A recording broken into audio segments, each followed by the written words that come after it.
guys, what's up? I'm Brian here doing another video for you guys, and this time we are taking a look at the Transformers Hunt for the Decepticons Battle Blade Bumblebee, and this video was brought to you by Chris Vellner, who decided to send this figure out.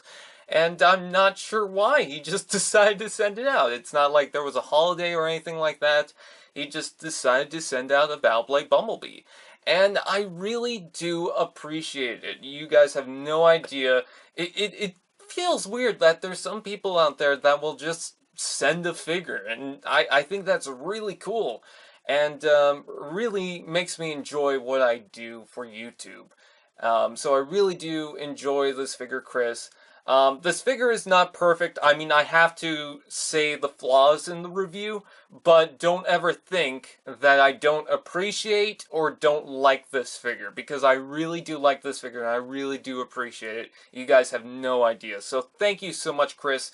And let's go ahead and review Bumblebee. Now, Bumblebee is this Camaro. I can't remember exactly what type of Camaro, but he is a Camaro. And I really do like it. It's the 5th generation Camaro, which I love Camaros, which is odd for me that I can't remember exactly what version. I believe it's like the 2010 version of the Camaro, so there's that. Anyways, this is very cool. I like the design, I like the lining on this. I think it looks very nice. I can definitely see some aspects from some of the previous Bumblebees. I can definitely see some of the aspects of some of the earlier Deluxe Bumblebees, like the first version of the new Camaro Bumblebee with the leg transformation.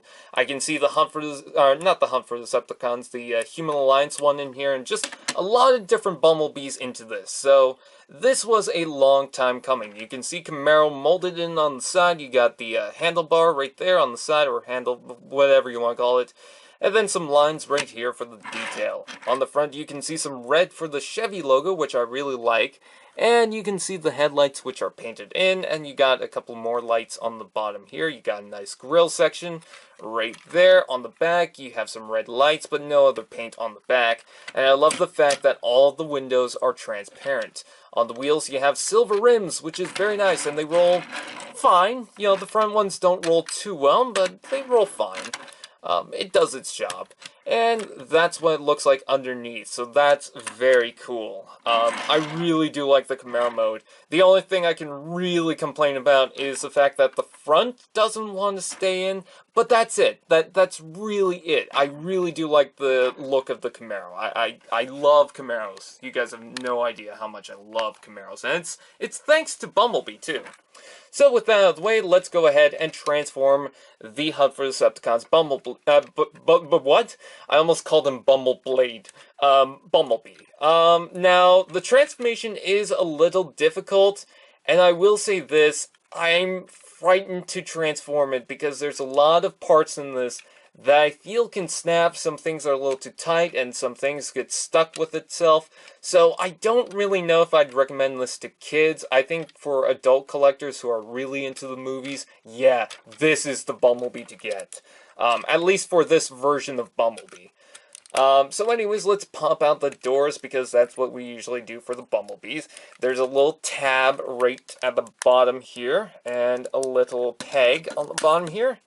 It's really tightly in there. So you separate those and you can open up the doors if you like, but don't swing them out completely.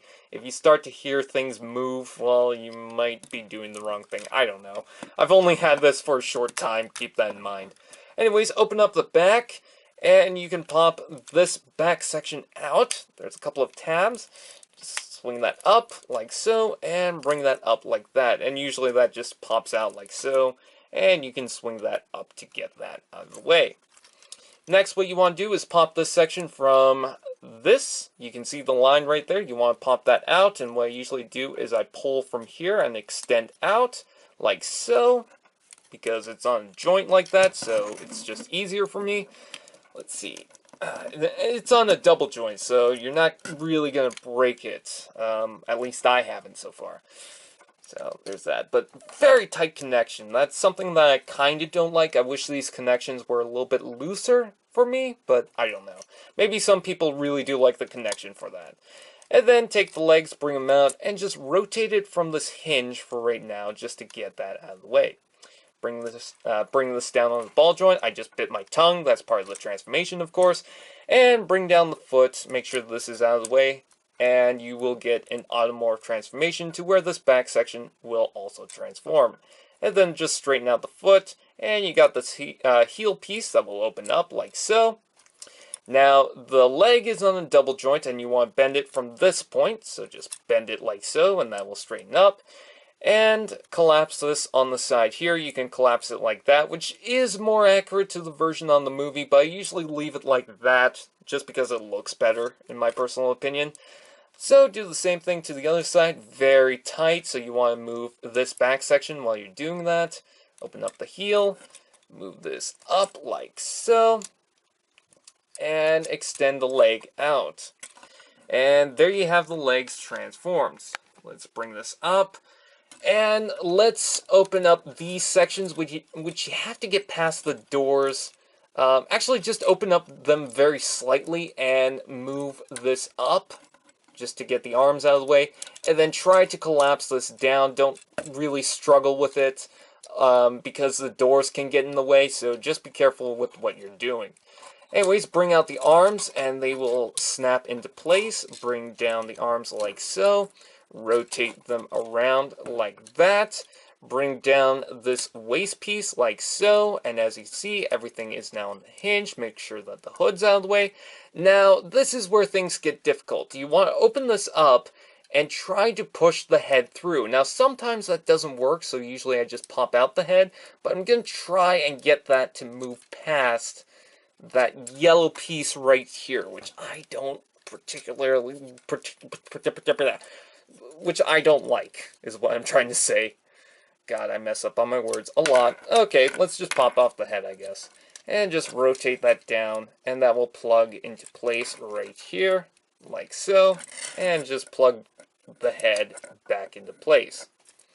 Next, take the waist and this little hinge, and you're going to bring that all the way up. Make sure the hood's out of the way, like so.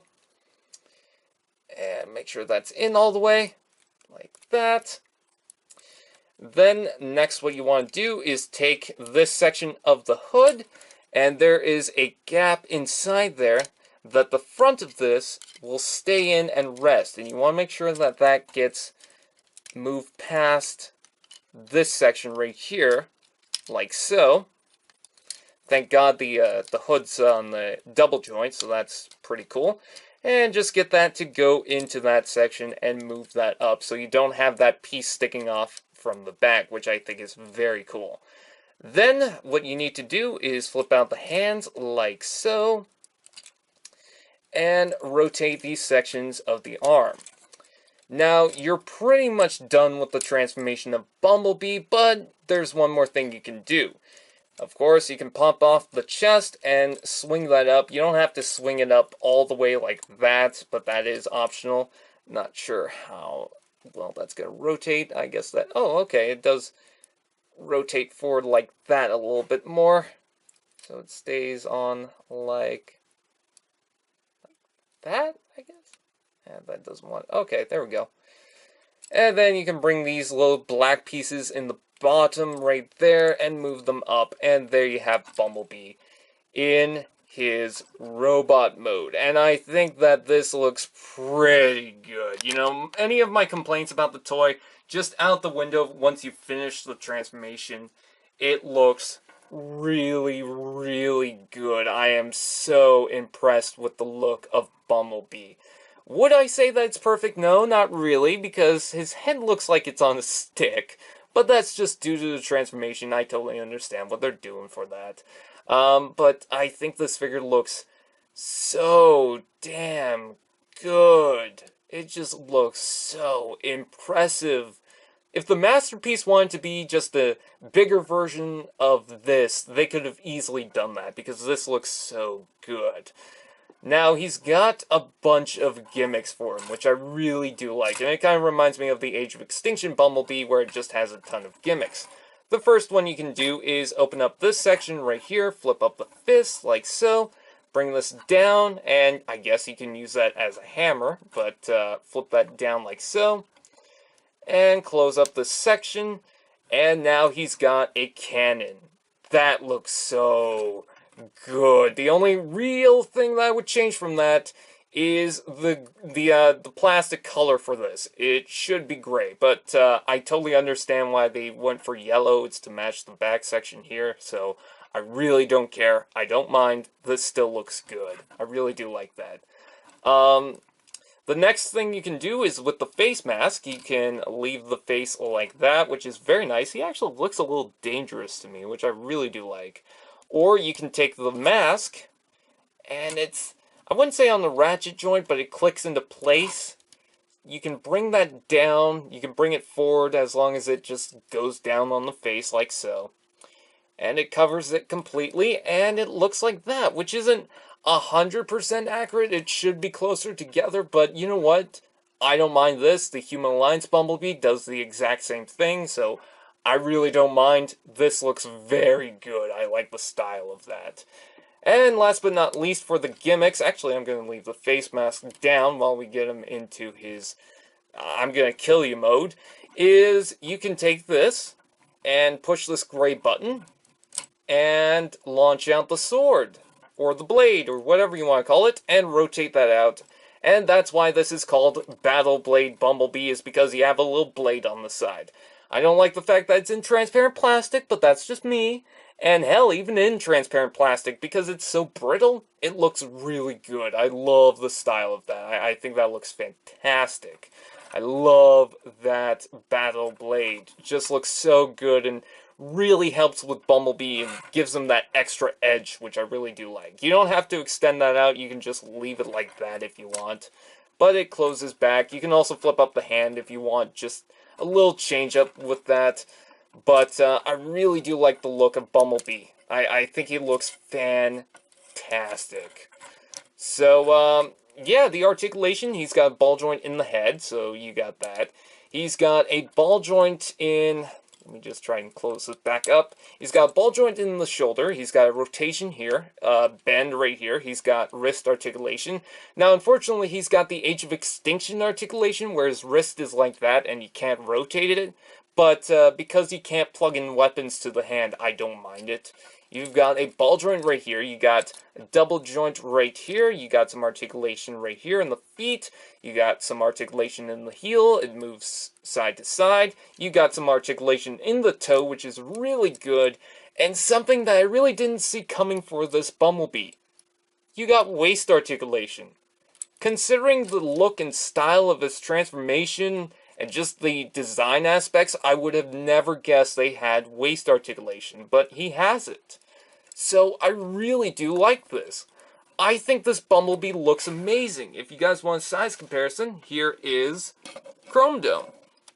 And he's a little bit bigger than Chrome Dome, but he's definitely a lot bigger than some of the modern Transformers movie figures, so he might not fit in the scale for most of those figures, but I gotta say that Bumblebee looks pretty good. And what's good is he was taller than Jazz for the first movie. He was closer to Ratchet and Ironhide, last I recall. So that actually fits in just fine for me. Do I recommend Battle Blade's Bumblebee? For kids, not really. Just because of his transformation, I feel like kids are going to easily break this thing. For adult collectors who really love the movie, hell yeah. This figure is so good. Even if you just leave it in the robot mode, I think this looks fantastic. And buy another Bumblebee for the alt mode, I think that's fine. I think I might eventually do that and just get like the Cannon Force Bumblebee just so that I have something for the alt mode or something. You know what? I have other Bumblebees I could use. But with that out of the way, I really do like the look and style of this. I love the playability. I think it looks nice. So with that out of the way, I thank you guys for watching. Please like, comment, share, subscribe, and all those fun doodads. Once again, Chris, thank you so much for the Bumblebee. You have no idea how much this means to me. It is so awesome and it feels nice. I'm just enjoying the figure. I think it's great. So, I thank you guys for watching, and I'll see you guys next time.